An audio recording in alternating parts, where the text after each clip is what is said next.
அஸ்ஸலாமு அலைக்கும் வரஹ்மத்துல்லாஹி வபரகாத்துஹு. கண்ணியத்திற்குரிய எல்லாம் அல்ல அல்லாஹு ஜல்ல ஷானஹு தஆலாவின் நல்லடியார்களே, இந்த தௌஹீத் எழுச்சி மாநாட்டின் இறுதி கட்டத்தை நாம் அடைந்திருக்கிறோம். இந்த இறுதி கட்டத்திலே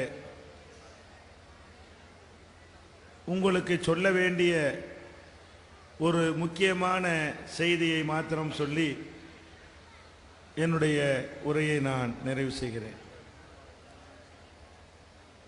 இந்த உலகத்திலே பல்வேறு மதங்கள் இருக்கின்றன. அந்த மதங்களை பின்பற்றக்கூடிய மக்கள் இருக்கிறார்கள். எந்த மதத்தவர்களுக்கும் கிடைக்காத ஒரு கெட்ட பெயர் நமக்கு மாத்திரம் கிடைத்திருக்கிறது. அதுதான் தீவிரவாதிகள் என்ற பட்டம்.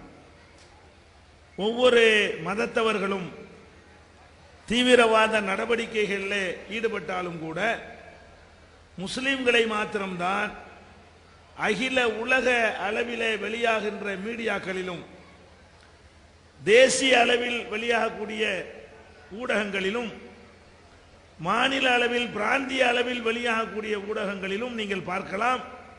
முஸ்லிம்கள் இது போன்ற வன்முறை சம்பவங்களில் ஈடுபடும் பொழுதெல்லாம் அவர்களோடு இஸ்லாம் என்ற அந்த மதத்தையும் சேர்த்து முஸ்லிம் தீவிரவாதி என்று திரும்ப திரும்ப திரும்ப எழுதி கொண்டும் பேசிக்கொண்டும் சொல்லிக்கொண்டும் இருக்கிற காட்சியை நீங்கள் பார்க்கிறீர்கள். இது கோயபல்ஸுடைய தத்துவ பிரகாரம் ஒரு பொய்யை திரும்ப திரும்ப திரும்ப திரும்ப சொல்லிக் கொண்டிருந்தால் அது மெய் என்று மக்கள் நினைத்து விடுவார்கள். அப்போ ஒரு பொய் என்பதை ஒரு தடவை சொல்லிட்டு பின்வாங்கிடக்கூடாதான். எப்ப அது மெய்யாவும் எவன் என்ன சொன்னாலும் ஆட்சேபனை செஞ்சாலும் கண்டனம் தெரிவித்தாலும் அறிவுபூர்வமான வாதங்களை எடுத்து வைத்தாலும் அதெல்லாம் காதுல போட்டுக் கொள்ளாமல் சொன்னதையே சொல்லிக்கிட்டு இருக்கணும். சொன்ன பொய்யவே திரும்ப திரும்ப திரும்ப சொல்லி கொண்டிருந்தால் அதுவே மக்கள்கிட்ட உண்மை என்று ஆகிவிடும். இருக்கிறது. இன்றைக்கு பார்க்கிறோம், எல்லா மதத்தவர்களும் நம்ம எப்படி பார்க்கறாங்க? முஸ்லிம்னா தீவிரவாதி, முஸ்லிம்னா பயங்கரவாதி என்று ஒன்றும் செய்யாத ஒரு சமுதாயத்தை பயங்கரவாதி தீவிரவாதி என்று நம்ப வைப்பதிலே அவர்கள் வெற்றி பெற்றிருக்கிறார்கள். அவர்கள் வெற்றி பெறாமல் தடுக்க முடியுமா? முடியும். அவர்களுடைய இந்த சதி திட்டத்தை முறியடிக்க முடியுமா? நிச்சயமாக முடியும். நம்முடைய தலைவர்களும் அறிஞர்களும் சரியான முறையில் திட்டமிட்டு செயலாற்றி இருந்தால், சமுதாய இயக்கங்கள் சரியான முறையில் செயல்பட்டு இருந்தால், நீ எப்படி என்னை தீவிரவாதி என்று எழுதலாம் என்று கேட்பதற்கு பதிலாக தீவிரவாதி என்று எழுதுபவனுடைய கைகளை அந்த மக்களை பிடித்து உடைக்கக்கூடிய அளவிற்கு நாம் வியூகம் வகுத்திருந்தால் வெற்றி பெற்றிருக்க முடியும்.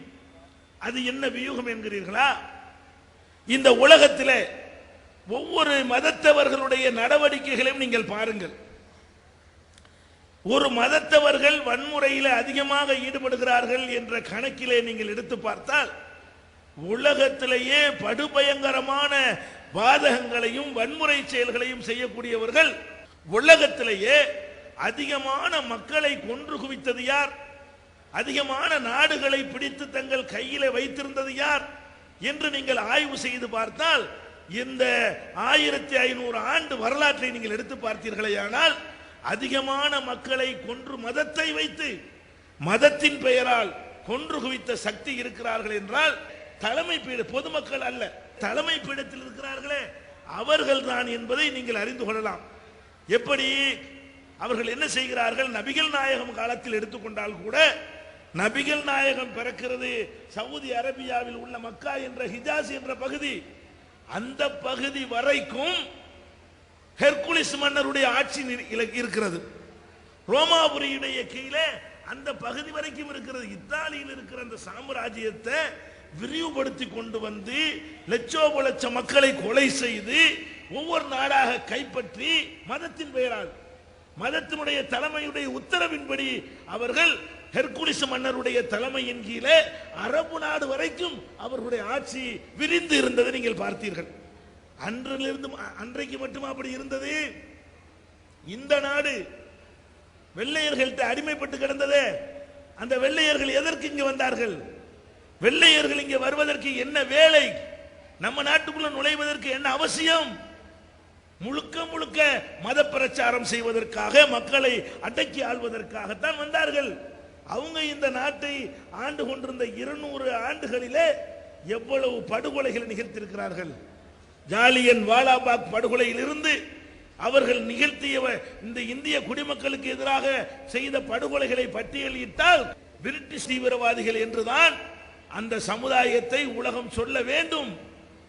ஆனால் சொல்லவில்லை, சொல்லவே இல்லை. ஏன் சொல்லவில்லை? அதுதான் சொல்ல வர்றேன். அவங்கள பத்தி யாரும் சொல்லவே இல்லை. சூரியன் அஸ்தமிக்காத சாம்ராஜ்யம் எதுக்கு பேரு? பிரிட்டிஷாருக்கு அன்னைக்கு பேர் என்ன? அவங்களுடைய ஆட்சியில சூரியன் அஸ்தமிக்காது, மறையாது. சூரியன் அஸ்தமிக்காதுன்னா என்ன அர்த்தம்? அவங்களுடைய நாடு பெருசா இருந்ததுனால இங்கிலாந்துல இருந்து கொண்டு கிழக்கிந்திய கம்பெனியாக வியாபாரத்துக்கு இங்கே நுழைந்தவன் இங்க ஆட்சி நிறுவனான்.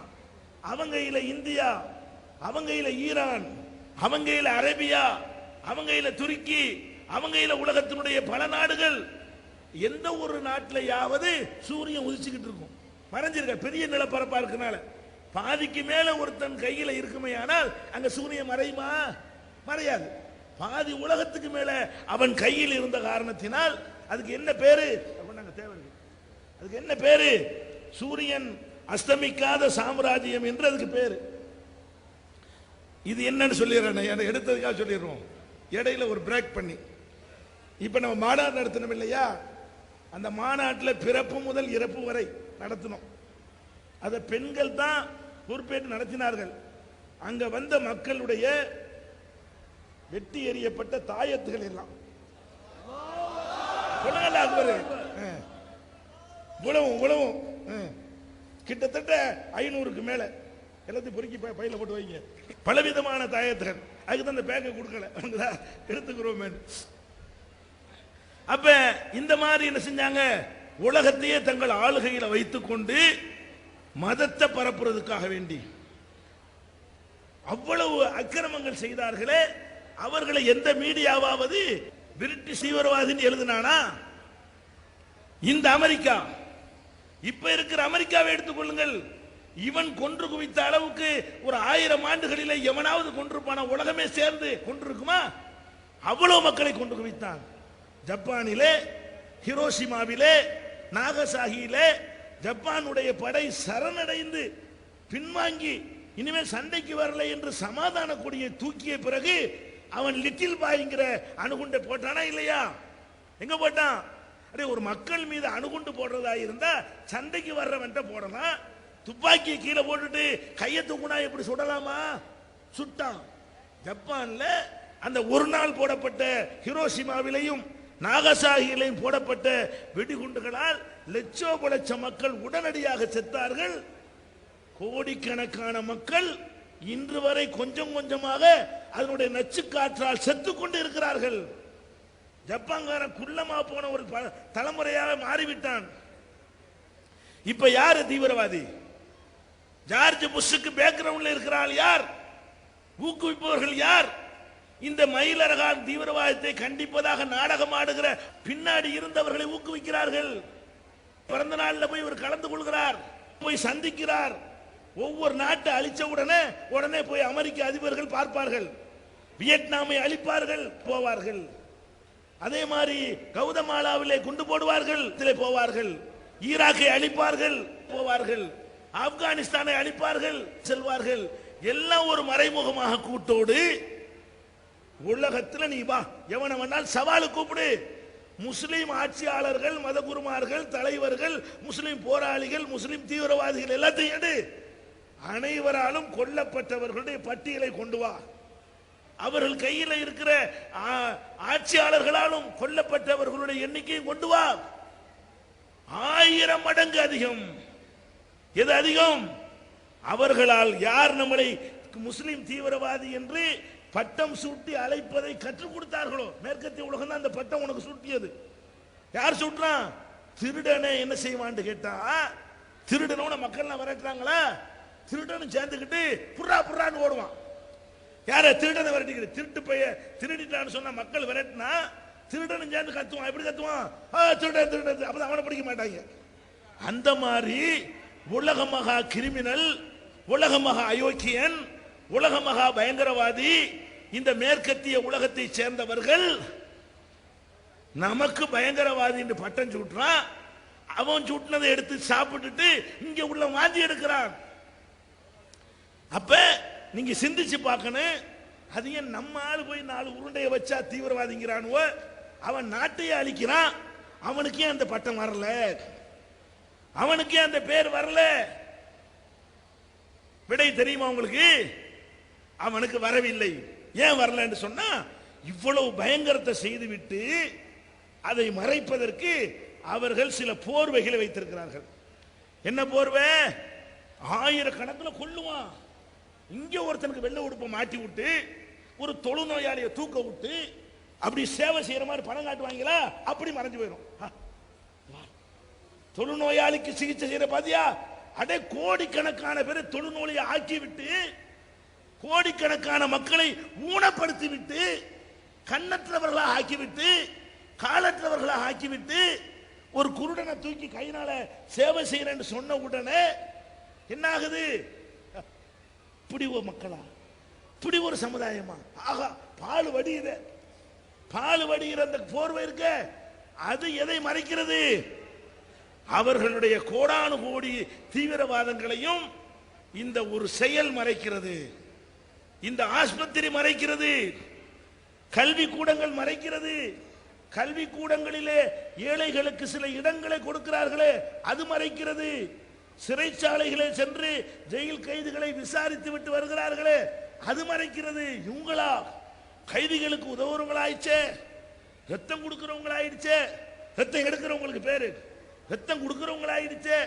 அப்ப இந்த எடுத்ததுக்கும் கொடுத்ததுக்கும் பெரிய வித்தியாசம் இருக்கும். எடுத்தது 1000 என்றால் கொடுத்தது 1 இருக்கும்.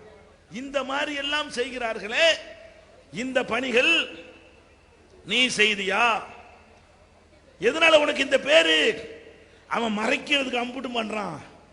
அந்த தீவிரவாத செயலை மறைக்கிறதுக்காக வேண்டி அதுக்குத்தான் ஆஸ்பத்திரிகள், அதுக்குத்தான் கல்வி கூடங்கள், அதுக்குத்தான் சமூக தொண்டு, அதுக்குத்தான் முதியோர் இல்லம், அதுக்குத்தான் அனாதை இல்லம், அதுக்குத்தான் மனநோயாளிகள் காப்பகம். அப்ப இவ்வளவு நீங்க என்னதான் சொன்னாலும் ஈவென்ட் எடுபடாது. ஏன் போடா, ஹிரோஷிமாவோட குண்டு போட்டா எனக்கு என்னடா, என் மாமாவை கொண்டு ஆஸ்பத்திரியில் சேர்த்தானடா, அதான் தெரியும். உனக்கு எது தெரியும்? உனக்கு போடக்கூடிய ஒரு எலும்பு துண்டு உனக்கு தெரியுமே தவிர உலகத்தில் இவன் அளித்த கணக்கு பட்டியல் வருமா? இப்ப நம்மீது உள்ள கடமை என்ன? இந்த தீவிரவாதிகளுடைய, உலக மகா தீவிரவாதிகளுடைய தீவிரவாதத்தையே இந்த அற்பத்திலும் அற்பத்திலும் மெல்லிதான இந்த திரைச்சீலைகள் மறைத்து விடும் என்றால் நீ எப்படி செய்தியா? உன்னை அவன் தீவிரவாதி என்று சொன்னாலும் நம்ப முடியாத அளவுக்கு நீ சமூக தொன்று ஆற்றினாயா? இது மார்க்கத்தினுடைய கடமை இல்லையா? நீ செய்ய வேண்டியது அவன் செய்யறான். நீ என்ன செய்யணும்? சாதி மத வேறுபாடு பார்க்காமல் அனைத்து மக்களுக்கும் நீ பாடுபடணுமா இல்லையா? பாடுபட்டியா? இப்ப கொஞ்சம் மாற்றி இருக்கிறது, தமிழகத்தில் மாறி இருக்கிறது. எதனால் மாறி இருக்கிறது? இந்த ஜமாத் வந்த பிறகு இரத்த தானம் செய்வதிலேயே சென்ற ஆண்டும் நாம் தான் முதலிடம், அதற்கு முந்தைய ஆண்டும் ஒட்டுமொத்த தமிழகத்திலே நாம் தான் முதலிடம் என்று வந்த பிறகு இப்ப பேசிக் கொள்கிறார்கள் முஸ்லீம்கள் ரத்தம் எடுக்கிறவன் இல்ல கொடுக்கிறவன். இங்க மட்டும் தான் பேசிக்கிறான். ஏன் இங்க மட்டும் தானே செய்யறோம்? வடக்க பேச மாட்டான், இந்தியாவுக்கு வெளியே பேச மாட்டான். தமிழ்நாட்டில் உள்ள முஸ்லிம் அல்லாதவர்கள் பார்க்கிறாங்க, இந்த சின்ன ஒரு காரியம், சின்ன ஒரு இரத்த தானம், இவன் பண்ணக்கூடிய இந்த மீடியாக்கள் பண்ணக்கூடிய கோயபல்ஸ் பிரச்சாரத்தை எல்லாம் முறியடிக்கிற பீரங்கியாக, முறியடிக்கிற ஏவுகணையாக இன்றைக்கு மாறி இருக்கிறதா இல்லையா? அப்ப நீங்க என்ன செய்யணும்? இந்த நாட்டு மக்களை போல நல்ல மக்கள் கிடையாது, நல்லா தெரிஞ்சுக்கிறங்க. நமது நாட்டிலே வாழுகிற, குறிப்பாக நான் சொல்வதாக இருந்தால் இந்து சமுதாய மக்கள், அவங்கள மாதிரி நல்ல மக்கள் கிடையாது. அவர்கள் எந்த சாதியை சேர்ந்தவர்களாக இருந்தாலும் சரி, நல்லதை ஏற்றுக்கொள்ளுகிற தன்மையில அவர்கள் ரொம்ப சிறந்து விளங்குகிறார்கள். சரியான விதத்திலே அவர்களுக்கு சொல்லப்படுமையானால் உங்களை விட அழகாக ஏற்றுக்கொள்வார்கள், உங்களை விட அழகாக புரிந்து கொள்வார்கள், உங்களை விட அழகாக பின்பற்றுவார்கள். அந்த பண்பாடு இருந்ததுனால தானங்க உங்க அப்பம்பாட்டன்னு மாறினா. நீங்க என்ன அரபு நாடு இறக்குமதியா? உங்க அப்பம்பாட்டன் மாறினது கூட காரணம் என்ன? அவன்கிட்ட இருந்த அந்த பண்பாடு. இன்றைக்கு நம்ம சரியான முறையில் மாத்திரம் சொன்னா அதை கேட்க தயாரா இருக்கிறாங்க, சொல்லாதுதான் குறை. அப்ப இந்த மாநாட்டின் மூலம் உங்களுக்கு நான் சொல்லக்கூடிய செய்தி என்னவென்றால், முஸ்லிம் அல்லாத மக்களுக்கு இந்த இஸ்லாத்தை வெறும் வாய் வார்த்தைகளால் மாத்திரம் சொல்லாதீர்கள், உங்களுடைய பணிகளால் சொல்லுங்கள், உங்களுடைய சமூக சேவைகளால் சொல்லுங்கள். சேவைகளை அதிகரிக்க அதிகரிக்க வளர்ந்து கொண்டே இருக்கும். இந்த ஜமாத்தை பொறுத்தவரை எவ்வளவு சேவை, இரத்த தான சேவை செய்கிறோம். எப்படி செய்கிறோம்? சினிமா ரசிகர் மன்றங்கள் செய்வது போல செய்கிறோமா? தமிழகத்தில் நம்முடைய இலக்கை யாரும் எட்ட முடியாத அளவுக்கு செய்கிறோம். சுனாமிக்கு நிவாரணம் அளிக்கிறோம். எந்த ஒரு அமைப்பும் செய்ய முடியாத அளவுக்கு அரசாங்கம் செய்திருக்கலாம். எந்த ஒரு அமைப்பும் செய்ய முடியாத அளவுக்கு பெரிய அளவிலே நம்மால் நிவாரணம் செய்ய முடிந்தது. செஞ்சா அதுல முதலிடத்தில் நின்று செய்யணும். நம்முடைய சேவைகள் எப்படி இருக்கணும்? அனைவரையும் மிஞ்சுகிற வகையில் இருக்கணும். அதன் அடிப்படையில் தான் ஆதரவற்றோர் இல்லம். எந்த இவ்வளவு கால முஸ்லிம்கள் சிந்தித்தார்களா? இந்த ஆதரவற்றோர் இல்லத்தில் யார் வேண்டாலும் வா, முஸ்லிமையும் கொண்டு வா, கிறிஸ்தவரையும் கொண்டு வா, இந்துவையும் கொண்டு வா, கடவுளை இல்லைங்கிறவனையும் கொண்டு வா, சாவும் போதாவது முஸ்லிமா சாவட்டும். வணங்குதா பாயிண்டு? அந்த ஒரு அடிப்படையில் அவர்களுக்காக ஆதரவற்றோர் இல்லத்தை நடத்தி கொண்டிருக்கிற ஒரே ஜமாத் தான். அனாதை இல்லம் நிறைய இருக்கிறது, ஆதரவற்றோர் இல்லம் இல்லை. ஆதரவற்றோர்கள் எல்லாம் கடைசி காலத்தில் சொல்லி அவர்களை மரணிக்க வைக்கிறார்கள். 60-70 வருடங்கள் தீனை கடைபிடித்த ஒருவனால் கடைசி காலத்திலே கடைபிடிக்க முடியாமல் போனதற்கு என்ன காரணம்? அரவணைக்கு அவர்களுக்கு இல்லம் இல்லை. ஆக உங்களுக்கு சொல்லுகிற ஒரே செய்தி, முக்கியமான செய்தி, உலகம் முழுவதும் நீங்கள் இந்த மெசேஜை எடுத்து சென்று, முஸ்லீம்கள் தீவிரவாதி கிடையாதுடா, உதவுறவன், சேவை செய்யறவன், நியாயத்திற்கு குரல் கொடுக்கிறவன், சாதி மத அடிப்படையிலே நியாயங்களை வேறுபடுத்தி பார்க்காதவன் என்கிற பெயரை மாத்திரம் நீங்கள் எடுத்து பாருங்கள். அதுக்கு பிறகு என்ன என்ன அவர்களை மறைத்ததை விட உங்கள சில பேர் தருதலைகள் சில காரியத்தை பண்றான, அந்த காரியத்துக்காக தீவிரவாதி பட்டத்தை வாங்கிட்டு அலையிறீங்களே, அதை இது மறைக்கும். அவ்வளவு பெரிய அயோக்கியத்தனத்தையே மறைக்கும் என்றால், 10,000 வாட்ஸ் பல்பு வெளிச்சத்தையே அந்த திரை மறைக்கும் என்றால், நீ 0 வாட்ஸ் உன்னுடைய தீவிரவாதத்தை மறைக்காதா? நீ பண்ற தீவிரவாதம் என்ன? ஒரு 0 வாட் நைட் லாம்ப் அளவுக்கு நீ பண்ற, அது அவனுக்கு கண்ணை உறுத்துது. 10,000 வோல்ட் அளவுக்கு அவன் பண்றான், முன்னாடி ஒண்ணு போட்டுக்கிறான், இதான் தெரியுதா? தெரிய மாட்டேங்குது. அப்ப இந்த 10,000 வோல்ட்டை மறைக்கக்கூடிய அந்த திரை ஒரு இரவு விளக்குகளில் வரக்கூடிய வெளிச்சத்தை மறைக்காதா? இதுதான் உங்களுக்கு. ஏன்னா மாநாடு என்பது நீங்க 2 நாள் மிகுந்த சிரமப்பட்டிருக்கிறீர்கள். அதனால என்னுடைய உரையை நீட்டிக் கொள்ளாமல் இத்தோடு என்னுடைய உரையை நிறைவு செய்கிறேன். வாஹிர் தாவானா அனில் அல்ஹம்துலில்லாஹி ரப்பில் ஆலமீன். அஸ்ஸலாமு அலைக்கும்.